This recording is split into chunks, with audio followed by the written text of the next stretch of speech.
This is a CBS News special report. I'm Scott Pelley. Good afternoon. Commissioner Roger Goodell is about to address the scandal that has rocked the National Football League. A series of domestic abuse cases involving some of the league's biggest stars, including running back Ray Rice, seen knocking out his future wife back in February in a now infamous video. The last time Goodell spoke publicly about the scandal was Tuesday of last week in an interview with Norah O'Donnell of CBS This Morning. It was the day after a second video surfaced showing Rice throwing that punch. So did anyone in the NFL see the second videotape before Monday? No. No one in the NFL? No one in the NFL, to my knowledge, and I've been asked that same question, and the answer to that is no. But shortly after that interview, a law enforcement officer told the Associated Press he had sent the league a video that included the punch way back in April. Here now is the NFL Commissioner, Roger Goodell, live. Thank you all for coming today. I'd like to make a few points, and then, of course, I'll be happy to take your questions. At our best, the NFL sets an example that makes a positive difference. Unfortunately, over the past several weeks, we have seen all too much of the NFL doing wrong. That starts with me. I said this before, back on August 28th, and I say it again now. I got it wrong in the handling of the Ray Rice matter, and I'm sorry for that. I got it wrong on a number of levels, from the process that I led to the decision that I reached. But now I will get it right and do whatever is necessary to accomplish that. First, I don't expect anyone just to take my word. Last week, I asked former FBI Director Robert Mueller to conduct an independent investigation to answer the questions raised about our process in reviewing Ray Rice's conduct. I pledge that Director Mueller will have full cooperation and access. We all look forward to his report and findings. I promise you that any shortcomings he finds in how we dealt with the situation will lead to swift action. The same mistakes can never be repeated. We will do whatever it is necessary to ensure that we are thorough in our review process and that our conclusions are reliable. We will get our house in order first. Second, and most importantly, these incidents demonstrate that we can use the NFL to help create change, not only in our league, but in society with respect to domestic violence and sexual assault. We are taking a number of steps. On August 28th, I said that the entire NFL would receive comprehensive information and resources and support systems for victims on domestic violence and sexual assault. We will re-examine, enhance, and improve all of our current programs, and then we'll do more. Earlier today, each NFL club and all our league office locations received information about advocacy and support organizations in their communities. In addition, our teams and league staff, everyone, will participate in education sessions starting in the next month, followed by training programs. These programs are being developed by a top group of experts. Some of them were announced earlier in the week. We will continue to identify and add expertise to our team. And we will ask the NFL Players Association to help us develop and deliver these programs in the most effective way. Third, we recognize that domestic violence and sexual assault exist everywhere, in every community, economic class, racial and ethnic group.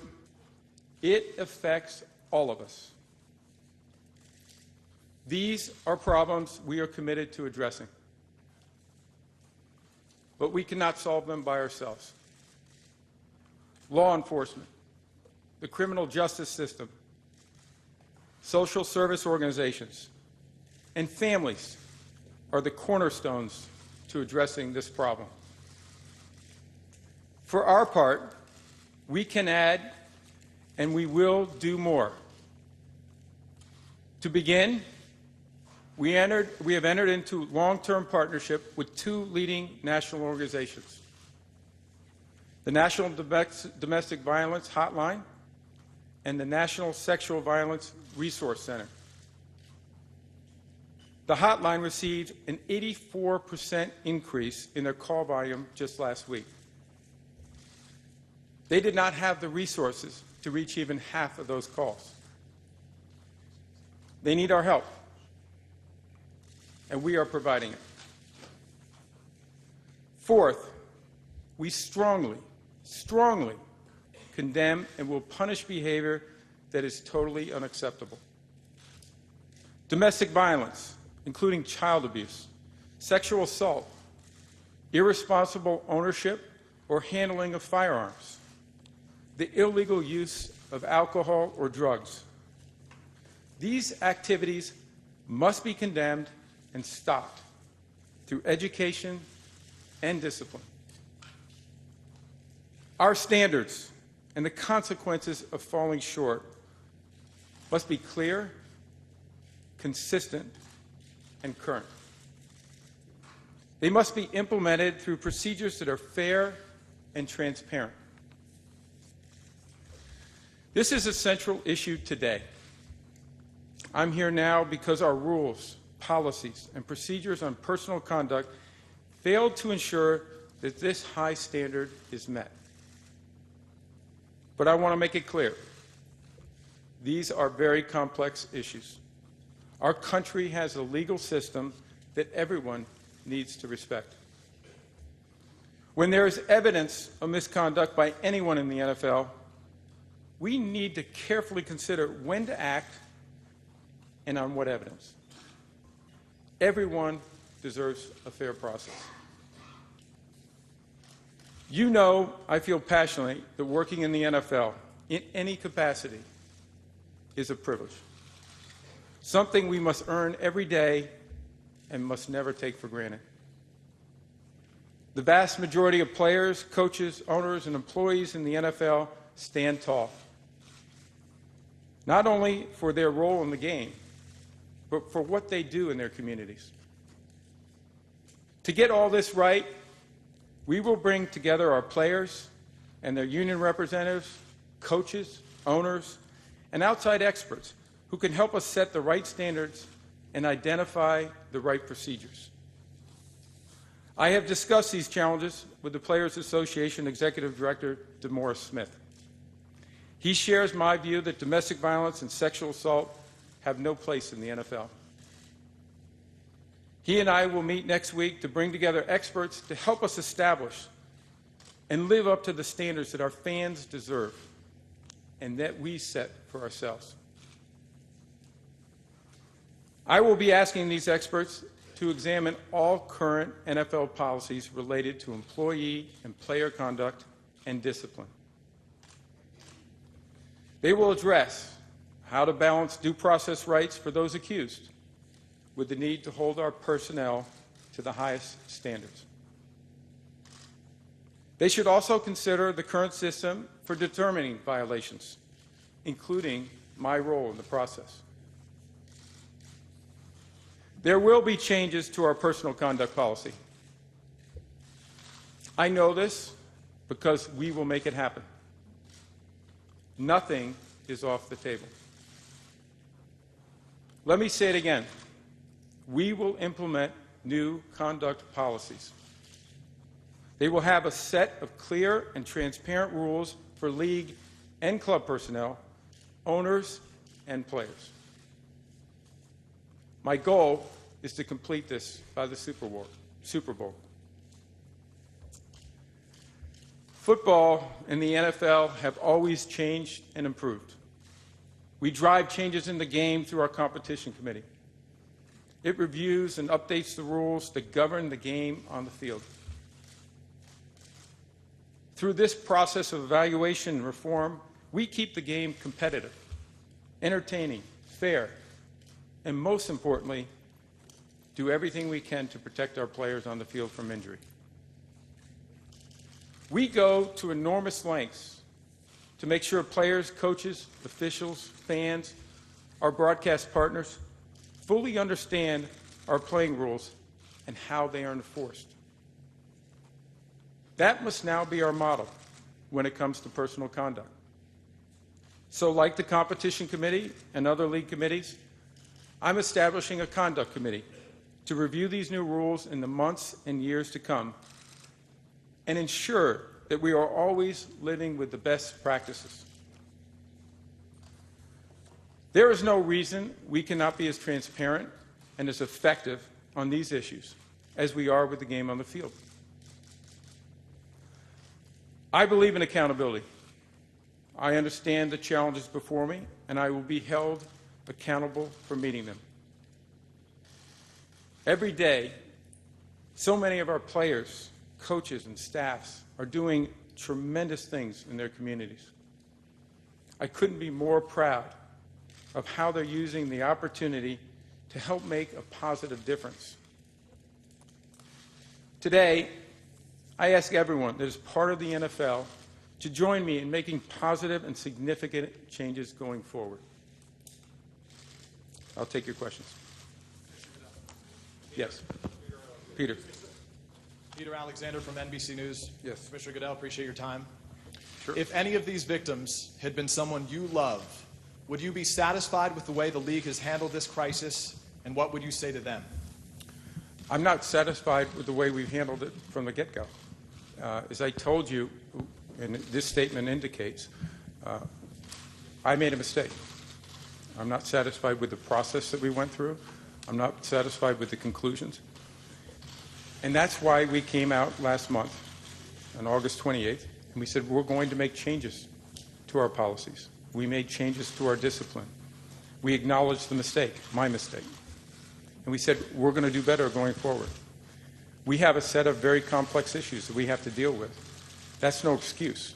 What we need to do is go and get some experts to help us. How do we do this better? How do we restructure our personal conduct policy and expect the kind of behaviors we expect, and to make sure that we educate, we train, we do everything possible to hit that mark for all of us. And when we don't, there'll have to be consequences for that. So I'm not satisfied with what we did. I let myself down. I let everybody else down. And for that, I'm sorry, as I mentioned earlier. But that's what we're going to correct, and that's what we're going to fix.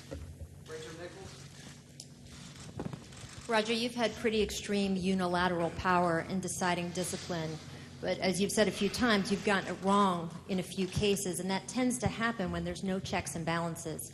How willing are you to give up some of that power, and do you think that that would be the right thing for you to do? Well, Rachel, as I said in my statement, everything is on the table. We're going to make sure that we look at every aspect of the process of how we gather information to make a decision, how we make that decision, and the appeals process. And all of that's on the table, and all of that is important information that we want outside experts to give us some perspective on and see if there's a better way to do it. We believe there is, and we believe we need it. We can't continue to operate like this. Also, you've mentioned on TV last week that you guys checked and tried to get the Ray Rice video and any information. The Atlantic City Prosecutor's Office in an open records check says they don't have any electronic communication from the NFL asking for those kinds of documentation or the video. Can you give us sort of the trail of how you guys did that investigation so that people can know really what you put into it? Well, certainly our security department works with law enforcement. They are fully cooperative. We gather almost entirely all of our information through law enforcement. And that's something else we're going to look at, Rachel. That's something, is that the right process? Should all of our information be gathered simply through law enforcement? We understand and respect what they go through and what the job they have to do, and there are certain restrictions that they may be under. But they're saying they don't have a record of you guys asking for what you said you guys. Oh, we asked for it on several occasions. According to our security department, we went through it. We asked for it on several occasions over the spring, all the way through June, from February through June. So I'm confident that our people did that, and so that's something that we'll have to discuss directly with them. Commissioner? Peter Schrager from Fox Sports, Commissioner. I was in Minnesota on Sunday, and I saw a mother with her 2 kids, both wearing Adrian Peterson jerseys, and she said to me, "I'm conflicted about this. I don't know what I should do. You know, he's their favorite player." Obviously, we had a similar situation in Baltimore with Ray Rice. We've heard from the sponsors. They voiced out. What's your message to the mother with the 2 kids who has Peterson jerseys and doesn't know what to tell them? Well, the first thing is that we're like the broader society in several ways.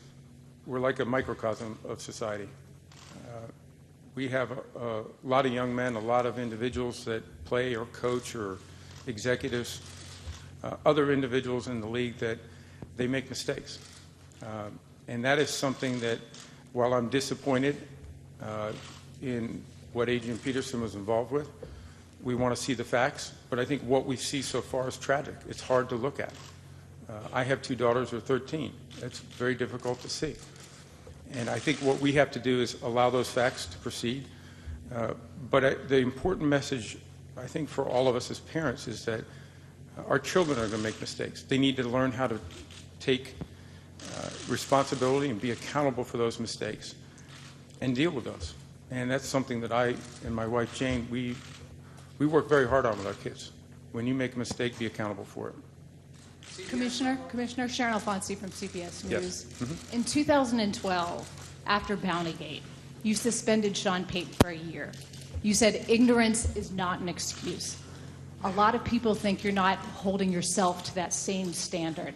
Have you considered resigning at any point throughout this? I have not. I'm focused on doing my job and doing the best of my ability. I understand when people are critical of your performance, but we have a lot of work to do. That's my focus. We've been busy in the last couple of weeks. We have results to show for it. We've talked about some of them in my statement, but I'm proud of the opportunity that we have to try to make a difference here and do the right thing. We've acknowledged that we need to change what we're doing. Now we have to get to what are those changes going to be. Roger, Hey, Bart Bart. Hubbock with the New York Post. There have been a lot of high-profile, high-level calls for your resignation. Following up on that question, what would you say to those people? Why do you feel like you should be able to continue in this role? Because I acknowledged my mistake. August 28th, I said we didn't get this right. We're going to make changes. We made those changes. We're making those changes. We have a lot more work to be done, but we're moving in a very important direction by getting expertise to say, how do we do this better? We're all, as a society, having difficulty being able to deal with this. The NFL's got to take care of his house, as I said. And that's my focus, is how do we do this better as the NFL? And make sure that we keep everything on the table. We're going to make sure that we look at every aspect, from the collection of evidence to how we go through the process, to who makes the determination, what the appeal process is, and we'll make those changes that I believe will be beneficial to the league long term. In addition, I think we can make some changes, and I think they'll be positive in the domestic violence and sexual assault areas, child abuse areas. Those are things that we think we can make a big difference on at some point in time. But we better get our house in order first. Mike? Roger. Mike Garofalo, Fox Sports 1. To your right. Yes, Mike. Sorry. You mentioned due process in your statement. Right now, there's a lot of inconsistency. Ray McDonald is playing. Greg Hardy is not. Adrian Peterson's not. Jonathan Dwyer's not. You've got some guys on the exempt list. You've got some guys on the non-football illness list. Again, I know you mentioned that you want to take a look at due process and when to act. That's a bit of a slippery slope. How do you plan to handle that? And do you have a list to put these guys on? Well, you're highlighting exactly the point, Mike, that we need to change our policies and our procedures, and we need to get some help in trying to identify how to do that. We have state laws that are different from state to state and even locally. We need to make sure that we have looked at when the NFL should be involved in the investigative process. We need to know how much reliance we should have on the law enforcement information. So you're highlighting exactly the issue, is that we do not have a clear and consistent policy that allow us to deal with all of the different issues that are arising. And that's why we talked last month about we need to change our policies. And we need to go get some experts to help us deal with some of those issues that are very complex about due process and making sure that we allow our employees and the opportunity to be able to defend themselves, but also make sure we're maintaining the integrity of the league and what we're doing. We have an obligation there. And we're prepared to do that, and we are going to do that. Roger. Yes. Judy Batista. In your interview with CBS News almost 2 weeks ago, you said Ray Rice was ambiguous in his description of what happened in the elevator, and that is why you went back and suspended him further after the video came out. What exactly did Ray Rice tell you happened in the elevator, and how did what you thought in your mind happened in the elevator differ from what we saw on the video? Well, Judy, a couple things. First off, as I said, that we got new information from the first time I met with him to my initial discipline, which 3 weeks later I acknowledged was not sufficient, that it was clear there was an act of domestic violence, but it was inconsistent with the way he described what happened. When we had that new information, we had the ability to say, we're going to interject, and we're going to take additional action. And that's what we did. So there was new information that developed because we had not seen that second tape that became public roughly 10 days or so ago. And that was not consistent with what he said. Commissioner, what did he say? What did he tell you? Well, the one issue with this is now a matter of appeal. As you know, the NFLPA has appealed this. So it's a matter that is going to be taken up in the appeal. So without prejudging or without getting into any specifics on this one, I've got to respect at least the appeal process right now. What about transparency? You keep talking about transparency. Why not say what he said? Well, I'm telling you right now that it's inconsistent with what he told us, what we saw in that video when it came out roughly 10 days ago. But we have a process right now. We have an appeals process. That information will come out at some point in time. It's not about those details. The appeal process is more specific to them saying they got multiple punishments for the same crime. So given the fact that what he in fact did is not what the question is about. Well, Peter, I may disagree with you there. I think that's something that the appeals office is going to have to determine. We have not seen all of the papers on appeals. It is a fact that there's an appeal, and they may be able to raise several issues in the context of that appeal. That's a decision that they have to make. I can't make that. Commissioner, to your right. Yeah. Andrew Rosario, Rise TV. You mentioned the two women's groups that the NFL will be working with. Can you give us an idea of how you'll be assisting them? And to follow that up, if the 32 owners had a vote today about whether or not you should keep your job, what do you think the results would be? Well, that's a hypothetical which I can't deal with. We had 20 owners in the office this week for pre-scheduled committee meetings in preparation for our league meeting next month.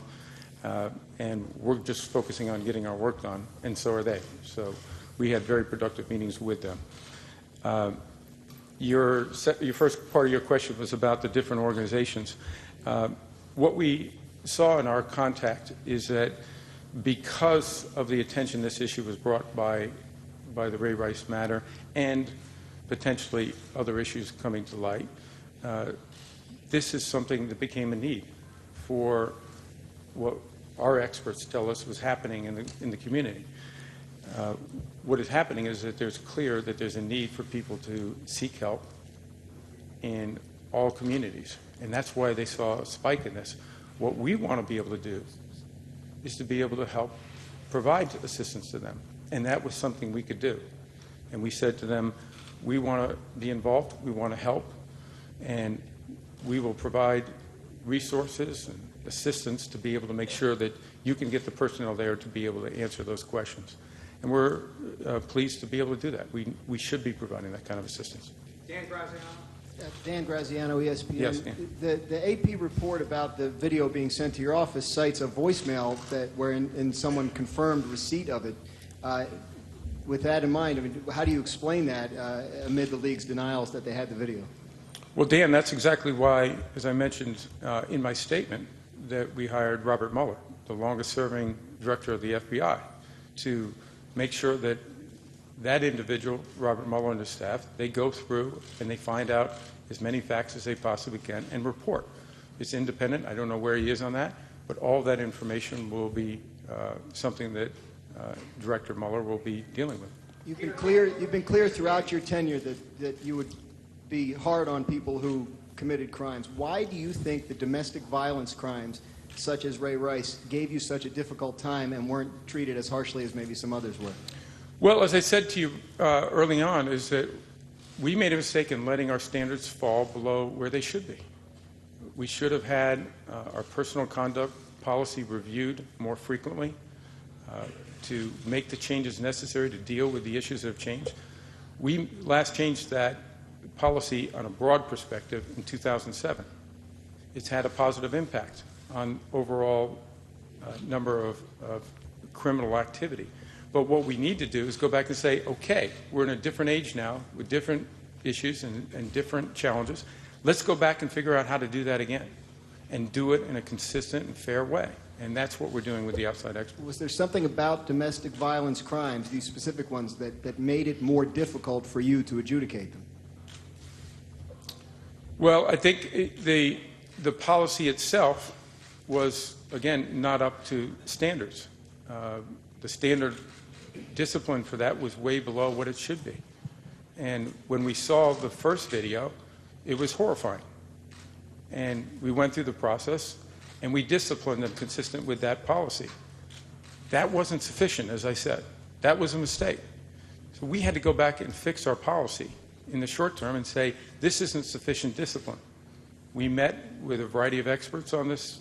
We came to a conclusion of what the discipline would be, at least as a standard, with aggravating circumstances that could allow us some flexibility, and also that we would banish on a second offense.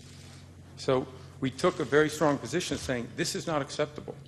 Now we have to get back into the more difficult work, which is how do we understand when the NFL should get involved in a particular situation with law enforcement, with the criminal justice system, and how do we make sure that our policies will give us the flexibility to deal from state laws that vary, from state to state, and to try to give us that consistency so that it is more difficult, it is more simple to be able to make those decisions on a fair and consistent basis. Peter King? Roger, Peter King. Yep, Peter. Do you still believe that, to the best of your knowledge, that no one in the NFL office has seen the Ray Rice video before it surfaced on TMZ? Yes. Okay. And secondly, do you believe that right now you have the full support of all 32 owners in the NFL backing you in what you're doing right now? Peter, I believe I have the support of the owners. That has been clear to me. They obviously expect us to do a better job. And as I said to several, I don't like to let down anybody, Peter. Myself, it starts with myself. I hold myself to the highest possible standards. So when I make a mistake or I don't get something right, it bothers me more than anybody. I think the owners have seen that in me. I think they know that we have always tried to do the right thing. Mistakes happen, and I'm sorry for that. And we're going to get this right, and that's what they know. Roger, Barry Wilner from AP over here, Roger. Yeah, Barry. You've announced a new personal conduct committee. What will your role be with that, and are you reducing your role or your power in these kind of cases by having that committee? Well, I think the personal conduct committee, and we'll have to develop it further and who might serve on it, whether we'll have outside expertise that will join that, is really about what are the standards, what's the conduct we want in the NFL, how do we want to represent ourselves, what's important to us as a league. And we want to make sure that we're holding ourselves to that standard and maybe exceeding it. That would be the great thing, right? We want to exceed every single standard we set. And that's what I expect this conduct committee to do, similar to the competition committee, is how do we improve everything we're doing? Evaluate it on a regular basis. If our personal conduct policy needs to be changed and updated, we need to do that. And I would expect that the conduct committee would oversee that. Hi, Roger. Hey, Dan. How are you? I'm good, thank you. A number of corporate sponsors have put out disapproving statements in the last week. How many difficult conversations have you had with your business partners? How many have suggested that if things do not improve, they would pull out? And did you specifically talk to Anheuser-Busch, which put out a particularly disapproving comment? Dan, it starts with what I just mentioned before, is that I disappointed myself. I disappointed the NFL. I disappointed our fans, our partners. And we need to do better. And I made that clear on August 28th to our ownership. I made it clear since. I made it clear to sponsors directly that we are going to do better in this area. There are things that we need to clean up in our house and make sure we get right, and we will. And we will make a difference in this area. Now we have to deliver. Were you close to losing a sponsor? Pardon me? Were you close to losing a sponsor? You'll have to speak to the sponsors about that. I don't believe so. Morgan, CNBC. Hi, I'm Morgan Brennan, CNBC. And just to piggyback off of that question, what are your comments on the fact that Procter & Gamble pulled its partnership plug today? Well, again, we've been in contact with our sponsors. Several of them have promotions in the marketplace that are inconsistent with obviously what's going on here, and we understand that. And what we said is we're going to clean up our house, we're going to get this straight, and we're going to make a difference. And they want to see us make that difference. And that's up to us to deliver on. So they want to see us achieve that. They're not looking for talk, they want to see action. And that's what we're looking for. And that's why we've been focused over the last couple of weeks so hard on getting it right. Do the things we said we were going to do and get it right. And do the hard work. This is not a quick fix. This is something we've got to work hard at. And we will. Mr. Goodell. Hi, Roger, you talked about establishing a personal conduct committee, and you said the goal was to be completed by the Super Bowl. What to be completed by the Super Bowl? Because aren't these issues constantly evolving? Yes. Personal issues? Yes, and that's why we want to get to work immediately. The conduct committee is not the committee that I would expect to make the changes in the personal conduct policy. What we have to do, and I spoke to Dee about this, is reach out for experts in the area. Some may be in law enforcement. Some may be in the criminal justice system. Some may be experts in the domestic violence or sexual assault or child abuse area. And bring all of those experts and their views on this of how we can improve the policy. Everything from how we collect information to when the NFL is involved with law enforcement, or do we have a separate investigation? And those are all difficult issues to ensure they have due process. Anybody is involved, but also make sure we're maintaining the integrity of the NFL. So the idea to have the committee in place by the Super Bowl, or to start making some of those decisions? I expect I will have the committee in place by the Super Bowl, yes. Mr. Goodell. Commissioner, Aaron Katursky from ABC, thanks for doing this. Sure. I wondered if you personally have ever been involved in an abuse situation in any capacity. And then secondly, I wondered if you anticipate any personnel changes, if not change in commissioner. How can you bring meaningful change and credible change and change the culture and change the attitude without a change in personnel? The first answer to your question is I have not. The second answer to your question is we are making personnel changes. We announced several of them over the last week. We have more to come. We're looking to see how do we strengthen our team in this area? How do we bring the right voices to the table to make changes not only in what we do, but more broadly? And so I expect personnel changes will continue. That's part of how we get better. That's part of how we evolve and learn from our mistakes and do a better job going forward. Mr. Goodell. Commissioner, sorry. Yes, Kip. Two things. One is when you made the original suspension of 2 games, were any women advising you? And second, in your personal conduct policy that you're revising, are you willing to put that into the CBA? On the first one, I think you're pointing out exactly what we're concerned about, is that we didn't have the right voices at the table. We need to get better expertise. Some of you know we announced earlier this week that Lisa Friel is joining us. as a former chief of sex crimes in downtown New York.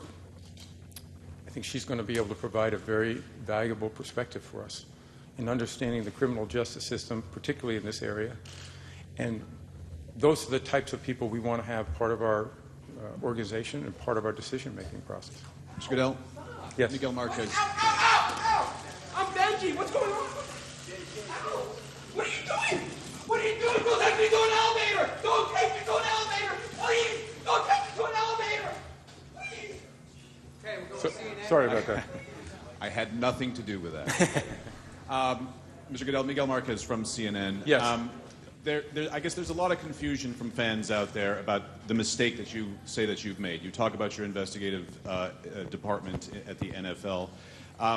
Regardless of what Mr. Rice said on June 16th, regardless of what was on that second videotape, on the initial summons, it clearly says that Mr. Rice struck Janae Palmer with his hand, rendering her unconscious. Why wasn't it enough then to put this right? Well, it was, and we saw, obviously, the original video, and it was clear that a domestic violence violation had occurred. That was clear to us, and it was horrifying. And that's why we took the step we did. We did the 2-game suspension and a fine of $500,000. It was not sufficient. And that's because our policies, as I indicated earlier, had fallen behind where we need them to be. We needed to get those policies in a position where the standard for that kind of violation has to be much higher. And that's why 3 weeks later we raised that standard. And we said, this is not going to be acceptable behavior. And when it occurs, it's a minimum 6-game or the standard 6-game with aggravating circumstances that we can consider and have additional penalties if necessary. Commissioner, you mentioned Robert Mueller's investigation. So, Roger Goodell, the commissioner of the NFL, in a broad mea culpa, telling the audience that too much of what the NFL is doing today is wrong, and the wrong starts with him.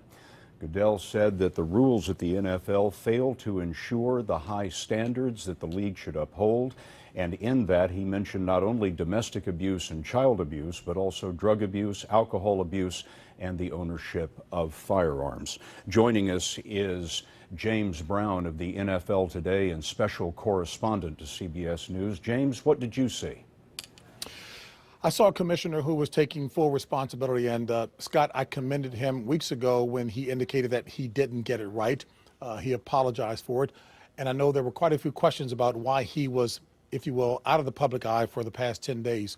I think what he's done is take very definitive action. Look, sports has always been on the forefront in many cases of making changes in society at large, and it appears to me, and I've been covering the league for a long time, that these are very definitive, substantive changes, because the handling of domestic violence cases, not only by the NFL, but let me focus on them, has been woeful. The tepid handling of violence by the NFL has been insufficient and certainly not consistent with how valuable women are, period. Women are just as valuable as these marquee, high-priced quarterbacks and need to be treated and respected as so, and I think the commissioner is on the right track, Scott. JB, the commissioner was asked whether he would resign. He said no. He enjoys the support of the owners, does he not? He does enjoy the support. He wouldn't say that concretely, but in terms of his resigning, he does enjoy the support. Look, I think the commissioner is certainly reacting in such a fashion as to wait till all the facts are in, particularly on that sticky question about what Ray Rice told him in his office, to the degree that the commissioner would characterize it as ambiguous, as opposed to what Ray Rice's representatives have said, that he was clear in articulating what took place. But we know there's a big difference between what's said and what the video shows. JB, thanks very much. There will be more about this remarkable news conference today on your local news on this CBS station, always online at cbsnews.com. And of course, we'll have full coverage for you right here on tonight's CBS Evening News. Until then, I'm Scott Pelley, CBS News in New York. For news 24 hours a day, go to cbsnews.com.